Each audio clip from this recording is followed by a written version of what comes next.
তাদের সহযোগিতার জন্য যে গণত্রাণ সংগ্রহ, সেই গণত্রাণ সংগ্রহ গতদিন ঢাকা বিশ্ববিদ্যালয়ের পিএসসি মাঠে অনুষ্ঠিত হয়েছিল। কিন্তু এত পরিমাণে ত্রাণ সেখানে এসেছে যে আসলে কোথাও তেল ধারণের জায়গা ছিল না বিদায় তারা আজ সকাল থেকে ঢাকা বিশ্ববিদ্যালয়ের যে কেন্দ্রীয় যে খেলার মাঠ, সেই কেন্দ্রীয় খেলার মাঠে সকাল থেকে এই ত্রাণ সংগ্রহ করছেন। এবং দেখতে পাচ্ছেন এরই মধ্যে পুরো জিমনেশিয়াম মাঠের যে গ্যালারি, সেই গ্যালারি কিন্তু সকাল বেলা 12টার মধ্যে কানায় কানায় পরিপূর্ণ হয়ে গিয়েছে। এবং এরপরে পাশে যে সকল ভবনগুলো রয়েছে, সব ভবনে তারা সেসব মাল মজুত করছেন।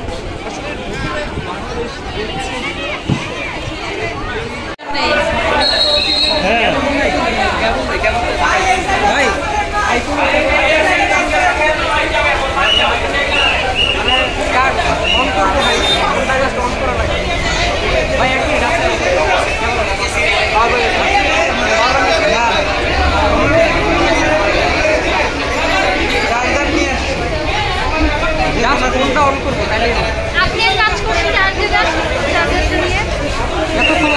ফোনটা অন হইলে হ্যাঁ চার্জার দিতে পারেন তো, চার্জার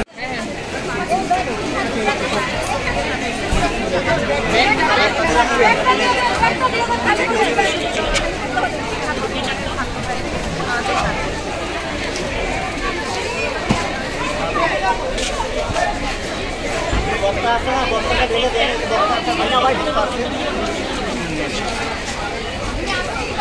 পেঁয়াজ এবং শুকনো কাপড়ও অনেকে দিয়ে যাচ্ছেন, যেসব কাপড়ের মধ্যে নারীদের জন্য আলাদা রয়েছে, পুরুষদের জন্য আলাদা রয়েছে। এবং সব কিছু মিলিয়ে পুরো যে কিন্তু খেলার মাঠ, ঢাকা বিশ্ববিদ্যালয় জিমনেশিয়াম মাঠ, সেই মাঠ কিন্তু কানা কানা পরিবর্তন হয়ে গিয়েছে। এবং গত 3 দিন যদিও ঢাকা বিশ্ববিদ্যালয় পিএসসির মাঠে সব কিছু রাখা হয়েছিল, কিন্তু জায়গা কম হওয়ায়, অর্থাৎ সেই জায়গা পূরণ হয়ে যাওয়ার ফলে কিন্তু আজ এই কেন্দ্রীয় যে খেলার মাঠ রয়েছে ঢাকা বিশ্ববিদ্যালয়, সেই কেন্দ্রীয় খেলার মাঠে সকাল থেকে